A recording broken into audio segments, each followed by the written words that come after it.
आज मैं आपके बारगाह में एक ऐसा अमल लेके आया हूँ जो कई सौ साल पुराना ये फ़ुक़रा के सीने का और फ़ुक़हा के सीने का ये राज अमल है।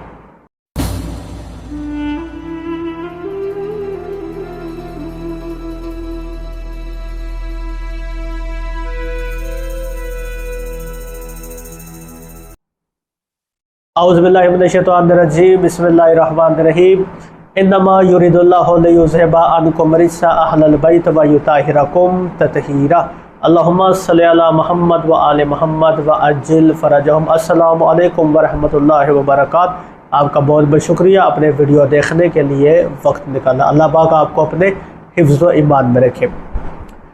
आज मैं आपके बारगाह में एक ऐसा अमल लेके आया हूँ जो कई सौ साल पुराना ये फ़ुक़रा के सीने का और फ़ुक़हा के सीने का ये राज अमल है। ये इतना बड़ा अमल है, ये तस्बीह है जो आपके बारगाह में पेश कर रहा हूँ। ये इतनी बड़ी तस्बीह है कि अगर आपने इस तस्बीह को पढ़ लिया, इस तस्बीह को विर्द बनाया, इज़्ज़त, दौलत, शोहरत, पैसा, आमदनी, वसाइल, असबाब, मोहब्बतें, मेहरबानियाँ, खलूस, मेहरबानियाँ, रिश्तों की मिठास, बंदिशों का ख़ात्मा, यानी हर चीज़ जो है, हर चीज़, कायनात की हर चीज़ आपके कदमों में होगी। और ये अमल मैं सिर्फ साल में कोई 21 या 22 दिन करता हूँ और सारा साल में से फ़ायदा उठाता हूँ। इसकी इतनी ज़बरदस्त तासीर है। आप अगर कोई अमल नहीं करते, कोई अमल, ख़ुसूर हमारी बच्चियाँ बहनें जो नई तवीज़ लिख सकती, नई तवीज़ पहनते, और वो लोग जो कुछ भी नहीं कर सकते, बिल्कुल ही कोई मेहनत नहीं कर सकते, बिल्कुल ही वो बस नमाज़ पढ़ते हैं और नमाज के अलावा कोई अमल वगैरह वो नहीं करते, तो उनके लिए ये अमल है। आप एक मरतबा ये अमल करें। आप इज़्ज़त, दौलत, शोहरत, कायनात की हर चीज़ आपके लिए तस्खीर हो जाएगी। दौलत, इज़्ज़त, शोहरत, कामयाबियाँ, तरक्कियाँ, हर चीज़ आपके लिए जो है वो आप जो सोचेंगे वो हो जाएगा। आप जो दुआ मांगेंगे वो पूरी होगी, जिसके लिए दुआ मांगेंगे वो पूरी होगी। अगर एक इंसान जा रहा है और आप उसकी तरफ देख के कह रहे हैं कि वो मेरी तरफ देखे, तो वो देखेगा। अगर आपने किसी से पैसा लेना और आपसे सोच रहे हैं कि वो मुझे पैसा दे, आपने भी उसको कहा नहीं, आपने उसको फ़ोन नहीं किया, सिर्फ सोच रहे हैं, वो पैसा देगा आपको। अगर आप ये कहते हैं कि ये बंदा जो आ रहा है इसने मुझे सलाम नहीं किया, ये बंदा मुझे सलाम करे, तो वो बंदा आपको सलाम करेगा। ठीक है, ये इतना ज़बरदस्त, किसी से बात मनवानी हो, ठीक है, आपको देख के लोग जो है वो डाउन टू अर्थ हो जाएंगे। ठीक है, दुश्मन आप पर कभी भी गालिब नहीं होगा। अमल ये है। उससे पहले मैं एक और बात, एक वाक़या के बारे में पेश करना चाह रहा हूँ। हज़रत सखी शेर शाह जलालुद्दीन हैदर लक़ब था जिनका सुर्ख पोश, क्योंकि वो हमेशा सुर्ख रहा करते थे, सुर्ख अबा अपने कंधों पे पैदा करते थे, और उनकी शक्ल अमीर कायनात अली इब्न अबी तालिब अलैहिस्सलाम से बहुत ज़्यादा मिलती थी। तो इसलिए जो हिंदुस्तान के अवाम थी, हिंदुस्तान के जो मोमिनीन थे, उन्हें सानी हैदर करार कह के बुलाया करते थे। इनके जितने भी फ़ज़ाइल पढ़े जाए उतने कम हैं।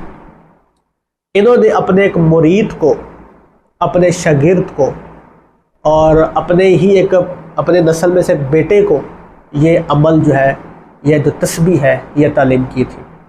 ये जो हिंदुस्तान है, इसके अंदर जितना भी इस्लाम फैला है, ये हमारे दादा हज़रत सखी शेर शाह जलालुद्दीन हैदर सुर्खपोश सानी हैदर करार, ये उनकी तालीमात का असर है। चाहे मुल्तान हो, चाहे सिंध हो, ये जितनी भी ये सारी सिंध की पट्टी है, इसके अंदर जितना भी इस्लाम फैला है, जितने भी लोग मोमिन हुए हैं, ये सब उनकी ही मेहनतें हैं। और अल्हम्दुलिल्लाह हमें ये इज़ाज़ हासिल है कि हम उनकी नस्ल से चलते हुए आ रहे हैं। वो अलग बात है कि शायद हम इस काबिल हैं या नहीं, क्या हम उस रूहानियत को बचा सके या नहीं, हम उस फैज़ को बचा सके या नहीं, ये हमें सोचना चाहिए। बहरहाल अब सखी आए, यह मैं बाकायदा किताब के अंदर मैंने ये वाक़या पढ़ा था। सखी आए मुल्तान के अंदर, तो वहाँ पे एक हिंदू था, वो एक कुआं था, उस कुएं में बैठ के वो राम राम राम राम, उसने चौकी लगाई हुई थी। तो सखी ने 2 रकात नमाज पढ़ी। जब 2 रकात नमाज पढ़ी तो कलमे की दीवारों से आवाज़ आने लगी, ला इलाहा इल्लल्लाह, ला इलाहा इल्लल्लाह, ला इलाहा इल्लल्लाह। तो इसी तरह जब रसूल खुदा सल्लल्लाहु अलैहि वसल्लम की ज़ियारत के लिए जब गए तो उस वक्त अगर मैं गलत नहीं तो हलाकू खान मलाउन का दौर था। हलाकू खान का या इस तरह का बादशाह था, उसका दौर था, और बड़ा सख्त और बड़ा जाबिर बादशाह था। तो पूरी दुनिया में उसका खौफ था। तो जब सरकार मदीने गए तो उसने ना पाबंदी लगाई हुई थी कि कोई भी रोज़ा रसूल सल्लल्लाहु अलैहि वसल्लम के अंदर दाखिल नहीं हो सकता। तो जब सरकार मदीने में गए तो वो जब बाहर बंदे खड़े हुए थे, उन्होंने कहा कि सर आप अंदर नहीं जा सकते। तो उन्होंने कहा लगे कि ये मेरे नाना की रोज़ा है, मेरे नाना की कब्र है, मैं सैयद हूँ, तो मेरे नाना की कब्र है। तो आगे तो वो हंसे और कहने लगे कि ये तो अल्लाह के रसूल है, तो अगर आप कहते हैं जी आपके नाना है, ठीक है, आप सलाम करें, अगर सलाम का जवाब आया तो हम मान लेंगे, वरना इसके बरअक्स हम आपको कत्ल कर देंगे या शहीद कर देंगे। तो उन्होंने उसी वक्त वहाँ पे खड़े होकर फरमाया अस्सलामु अलैका या जद्दा रसूलुल्लाह सल्लल्लाहु अलैहि वसल्लम। तो कब्र से आवाज़ अलैका सलाम, ठीक है। तो ये हम उनकी औलाद है, अल्हम्दुलिल्लाह रब्बिल आलमीन। तो ये उनका बताया हुआ ये अमल है, और ये सीधा बसीधा सीधा बसीधा सीधा बसीधा चलते हुए कहीं ना कहीं किसी न किसी तरीके से किसी न किसी वजह से मेरे तक पहुंचा, और मैं जब के बारगाह में यह पहुंचा रहा हूँ। ये अमल क्या है, इशा की नमाज के बाद ये हर मकसद के लिए इस्तेमाल कर सकते हैं आप, ठीक है। 3 मकासद इसके लिए बहुत ज़्यादा है, कि मतलब इनके लिए स्पेशलिस्ट है ये अमल, दौलत के हवाले से, तस्खीर के हवाले से, और हर किस्म की तस्खीर, चाहे दौलत की हो, चाहे इज़्ज़त की हो, चाहे शोहरत की हो, चाहे कामयाबी की हो, ठीक है, उसके लिए ये बेहतरीन हो। वरना इसका हर मकसद के लिए आप इस्तेमाल कर सकते हैं इंशाअल्लाह। इशा की नमाज के बाद आपने 11 तस्बीह इसकी करनी है। थोड़ी सी मेहनत भी करनी पड़ती है, अव्वल आखिर ज़रूर पढ़ना, और आपने पढ़ना है बिस्मिल्लाहिर्रहमानिर्रहीम, अल हुब या अली, अल हुब या अली, खुब हुब या रब, ला सैफ अल्लाह ज़ुल्फ़िकार, ठीक है, अल्लाहु समद, या गनियो, या अजीज़ो, या रहीम। अब ज़रा इस लाइन को गौर से आप देखें, अल हुब या अली, हुब हुब या रब, यानी जिसके दिल में मोहम्मद वाले मोहम्मद की मोहब्बत है, मौला अली अलैहिस्सलाम की मोहब्बत है, वो करे। जिसके दिल में अहले बैत का ज़रा सा भी ज़र्रे के बराबर भी बुग़्ज़ है, वो इस अमल से दूर है, उसको कोई फ़ायदा नहीं होगा, ठीक है। जिसके दिल में मोहब्बत अहले बैत मौजूद है वो करे, उसको कायनात की हर चीज़ जो है वो उसके लिए उसके मुट्ठी में आ जाएगी, कायनात की हर चीज़ उसके लिए तस्खीर हो जाएगी।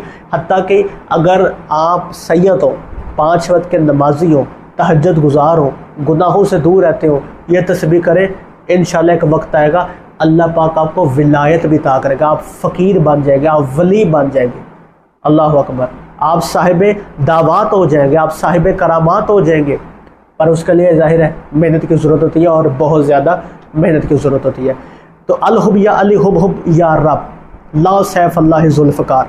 हम ज़ुल्फ़िकार का एक अमल पहले भी हम डाल चुके हैं, ठीक है। ज़ुल्फ़िकार हैदरी का अमल आप तकरीबन 4000 व्यूज़ अभी तक गालिबन उस पर हो चुके हैं। ला सैफ अल्लाह ज़ुल्फ़िकार, अल्लाहु समद, अल्लाह उस पर भी हम डाल चुके हैं कि अल्लाह समद पढ़ते हुए आप जो भी जहन में मकसद रखते हैं वो पूरा हो जाता है। या गनियो, ठीक है, दौलतमंद करने वाले, या अजीज़ो, गालिब और मोहब्बत, ठीक है, या रहीम, रहम करने वाले। तस्बीह के एक एक लफ्ज़ पे आप ज़रा गौर करें, एक एक लफ्ज़ के अंदर एक एक हज़ार हिकमत जो है वो पोशीदा है। अल्हम्दुलिल्लाह रब्बिल आलमीन।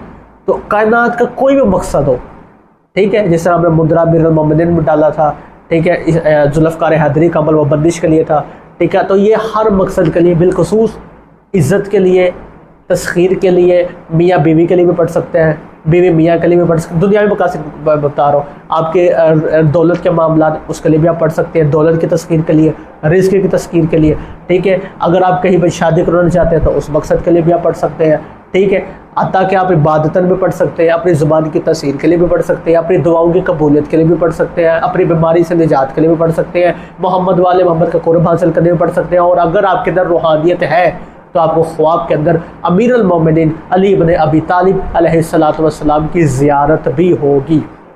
ये इतना बड़ा अमल है, ठीक है। मैं सिर्फ साल में कोई 21-22 दिन 1100 मरतबा पढ़ता हूँ और पूरा साल जो है वो मुझे अल्हम्दुलिल्लाह रब्बिल आलमीन इसका फ़ायदा जब पहुँच रहा है। कभी कभार चलते फिरते मैं थोड़ा बहुत पढ़ लेता हूँ, इसकी इतनी ताकत है। और अगर आप लगातार पढ़ें तो फिर आप ख़ुद बताइए इसकी तसीर क्या होगी। कायनात की हर खुशी आपको मिलेगी। और ये वैसे भी जो भी ये पढ़ेगा उसे खुशियाँ मिलती हैं, अल्लाह पाक उसे खुशियाँ अता करता है। तो दुनिया हासिल करने के लिए पढ़े तो पढ़े, और अगर आखिरत के लिए पढ़े तो फिर तो क्या ही बात है। अगर लोगों को फैज़ पहुँचाने के लिए पढ़े, बगैर किसी लालच के पढ़े, फिर तो और भी क्या बात है। तो ये अमल था, दिल तो नहीं कर रहा था कि मैं दूँ, क्योंकि ये चीज़ें सीने में रखने वाली होती है, दबा कर रखने वाली होती है।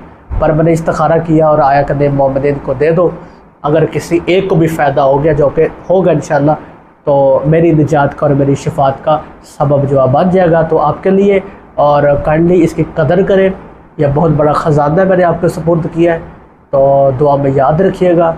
इसके अलावा अगर कोई भी रहनुमाई आपको चाहिए हो तो मेरे व्हाट्सअप नंबर पर मुझसे रब्ता कर सकते हैं। मिलते हैं अगली वीडियो में। खुदा हाफिज़।